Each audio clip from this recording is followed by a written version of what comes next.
This is breaking news from 4 News Now.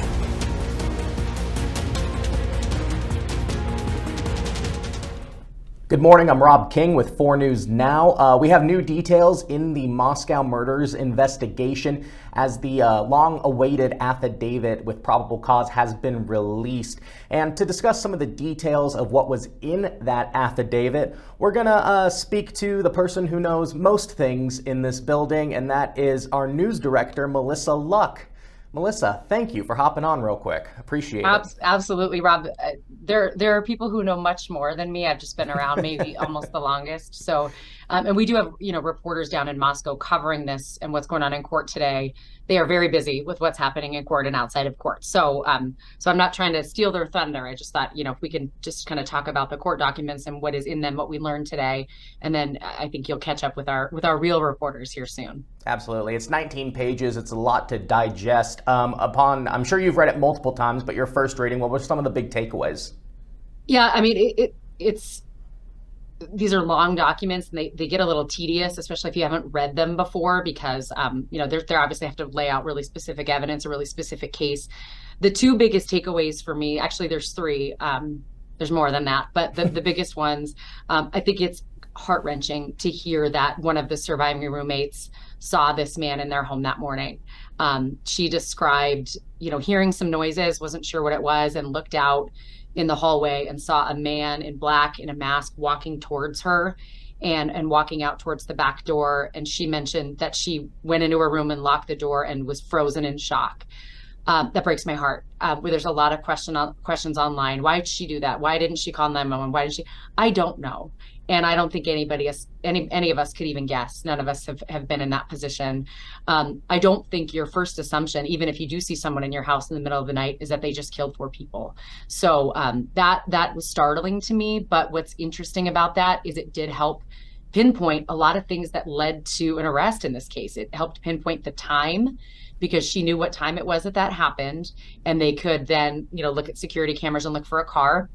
She also got a little bit of a description of the person and said that he was athletically built but not muscular and had bushy eyebrows. And that sounds like a small thing, but then, that was just one more thing that they could connect as they found who they believed was their suspect later down the line. Yeah, so the officer who wrote the affidavit did note that Kohberger has bushy eyebrows, and that was a specific detail that the roommate mentioned. And yeah, you might think it's trivial, but it actually helped connect dots for the police. That's right. All of these things add up in the end, right? By themselves, they're circumstantial, but all of them help build a case.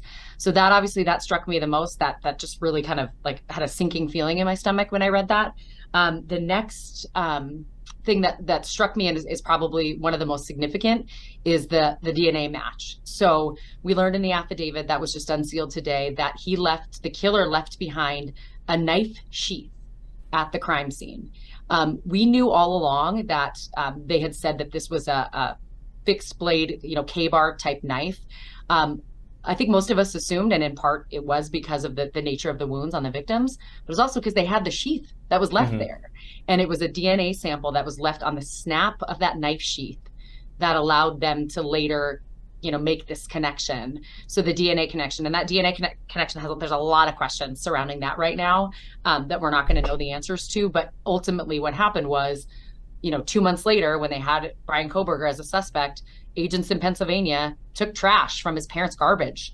The Idaho State Crime Lab tested it and found, this familial match. So again, that's not the entire case. It's just one more piece. But, there's a lot of talk about, this killer coming and going, and this being like, a crime scene that didn't leave a lot of evidence behind. There was a key piece of evidence, and that's kind of what we probably all expected. We didn't know what it was going to be, but that was significant. So those are the two biggest things that stand out to me. The way they track the car and all those things are fascinating, and again, it reads like in a tedious way for just reading the affidavit, but boy, it shows the police work that our officers were doing when they weren't saying much to us, but behind the scenes, they were really building a case. Yeah, one of the ways they even saw the car was on a license plate reader in Colorado. So it goes to show that they can really take all these different aspects and connect them and paint a pretty clear timeline of what they suspect happened. Well, and what's interesting about that is, if you read it and you haven't read a lot of these, you might be thinking like, well, what does that prove? That he, was in the license plate in Colorado and that he was driving the car in Indiana that was pulled over. What do all these things prove? Well, they're trying to prove over and over that this was the vehicle that was seen at the crime scene. It was a white Elantra with no front license plate. And then it was, linked to someone at Washington State University. And then, so having it be in Colorado, it's like they're just building like, okay, the same person's driving the car there. So they have him with surveillance driving the car in Pennsylvania. So it's, again, just building that, this wasn't like, the objection could be, well, maybe somebody took his car or maybe, whatever. But what they're trying to do is just build that this person or a person matching this description was in this car the entire time. The cell phone records are really, really interesting. In fact, I read this really quickly this morning as I was writing a story for the website. So I've read a lot of court documents. I kind of do a fair amount of, a little bit of a skim to try to get, let's pick out the important things. And one thing I missed, they talked about how they had, a cell phone registered to Brian Kohberger that left Pullman at 2 a.m, I believe, the morning of the murders. Mm-hmm. And then it leaves Pullman and then there's no cell phone transmission. So they say either that there's no cell phone service in the area where the phone is, or it was turned off or put into airplane mode. There's cell phone service in the area where the crime's committed. We know that. Sure. There just is. It's a populated area, right? And then it turns back on when the phone returns back to Pullman at like 5 a.m. What I missed the first time around, and someone just pointed this out to me on Twitter, is that phone was back at or near the crime scene at 9:30 that morning. The crime scene hadn't been discovered yet. After the murders had taken place, though, they suspect in that 4 or 5 o'clock a.m. window. So the suspected killer would have gone back to the crime scene. At least the phone was at the crime scene 2.5 hours before 911 was called. It's really chilling. Right. It's just, there's a lot of questions that still remain about this, but the details that are starting to fill in paint a pretty scary picture. It was going to be a scary picture anyway, right? We know, we have 4 young people that were killed, but just this idea too that there's surveillance cameras everywhere. It was a really interesting information about, once the surviving roommate could say when she saw this person in the house, then they went and looked for video all around it, right? And they found a surveillance camera that's 50 feet from one of the people's bedrooms that picked up the sound of like a whimper and a thud and the dog barking at 4:17 in the morning, I believe. Then they can look at that, and then that's when they started to look, okay, what else are we seeing here? We're seeing the car. Now, where else was the car? And that car drove by that house 4 times that morning. Multiple back and forth. So they noted just down King Street and through that kind of surrounding neighborhood as well. Right. And people keep talking about that being a busy area for students, but they even said in there, it's not a busy area for cars at 4 a.m. It's just it's quiet at that point. So anyway, there's so much there when it comes to kind of how they built this case, but we still don't know the question, like really the question everybody wants to know is why. That's what people always want to know. Mm-hmm. I don't think you ever really get a good sense of why anybody would do something like this to these 4 innocent people, but that information is not in this affidavit. It doesn't explain why they think these people may have been targeted, what they think connects Kohberger specifically to these people, other than the car and the phone and the time and place. But they don't get into that, and that is something that's going to come out over the course of the investigation. But more information was released today than I frankly was expecting. Mm-hmm. I've covered Idaho courts for 20 years.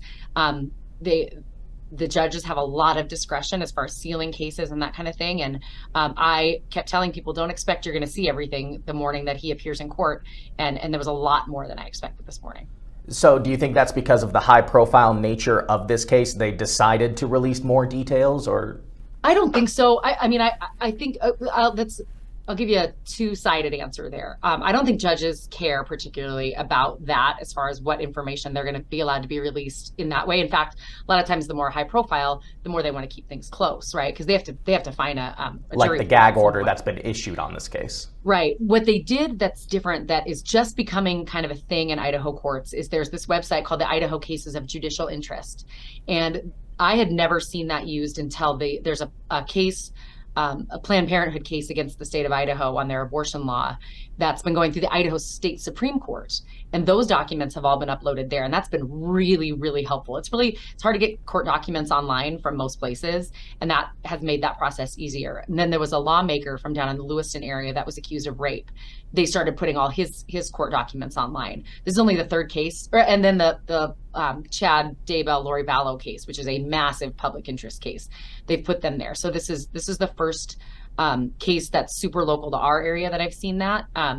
So I think they did that because it keeps people from calling the clerk's office and going to the clerk's office. There's only a few clerks working in the Latah County Courthouse. They're super busy with other cases.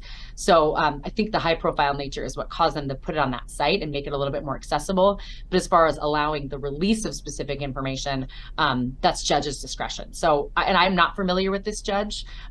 So I don't know if that's something that's just a little bit more likely in her court. There is the gag order in place that I think some major news agencies are going to try to fight that, believing that it's too broad. But we've had high profile cases in this area before too. And I never pretend to guess what the Idaho judges are going to do. Right. So where do we kind of go from here? Kohberger did have his first appearance this morning. What are some of the next steps? Yeah, so the first appearance happened 9:30 this morning. In fact, we just got the video back. It was pretty uneventful as far as court appearances go. It was a very typical first appearance. What happens at a first appearance in Idaho is they just read the charges against someone, make sure they understand, make sure counsel is appointed, which we know that had already happened. And so the next step is they prepare for a preliminary hearing. And that's unusual. At least they don't do this in Washington. I don't know about other states, but in Idaho, it's almost like a mini trial of sorts. And it's supposed to happen within the first 14 days. And the state has to prove they have enough to go forward to trial. So they can call witnesses, they can submit evidence, they can, it really is like a mini trial. Defendants can and often do waive the preliminary hearing. I expect, again, I do not presume to guess everything that's going to happen in an Idaho court. I presume that they will probably waive the prelim because, they can lay out and say, here's, we all have seen the affidavit of probable cause. So they just look at that. And I think the defense will probably say, okay, we're good to waive that. But it can also be delayed, that kind of thing. So that's the next legal step. And then after that is when they enter a plea. The arraignment in a lot of places happens closer to the first appearance. In Idaho, it happens after they determine there's enough to go to trial in the first place. It is going to be a long, tedious process. These are not fast. I had people say on Twitter, like, well, what if he pleads guilty at his arraignment? Well, judges almost won't even let you do that in a lot of cases because they need to make sure you understand exactly what you're pleading guilty to. So we're looking at, ballpark a year at least before this goes to trial. There's hearings that happen in between, discovery hearings, evidentiary hearings, that kind of thing that the national media will probably long be gone by the time those things happen. And those are we'll still be here. We will because I know there's going to be a lot of public interest, but it's going to be a while. There's a chance that this could end up being a capital case.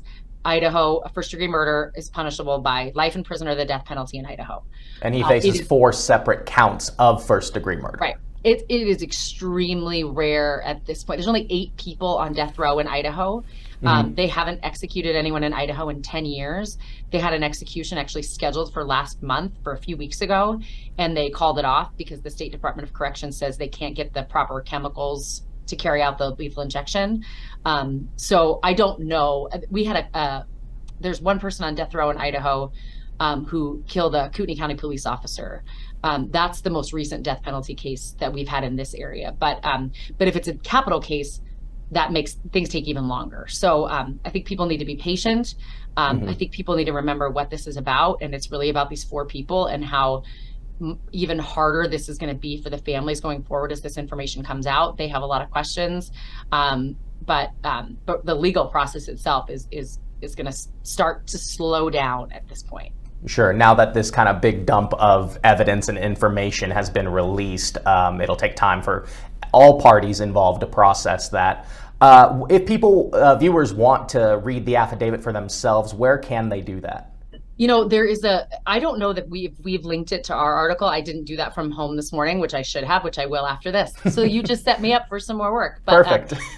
Like I said, it is on this public site. You don't have to have an account. You don't have to pay for it. It's really nice. The more publicly available public records, the better, I believe. But it's, if you just Google Idaho cases of judicial interest, but we have the story on our front page right now about what's in the affidavit. And as soon as we're done, I will go link it to that website. It crashed this morning. The server went down. You couldn't get to it. There was so much interest. The same thing happened with the jail roster last night. People were trying to look at his booking photo. That crashed. So, if you want to look at this information, be patient.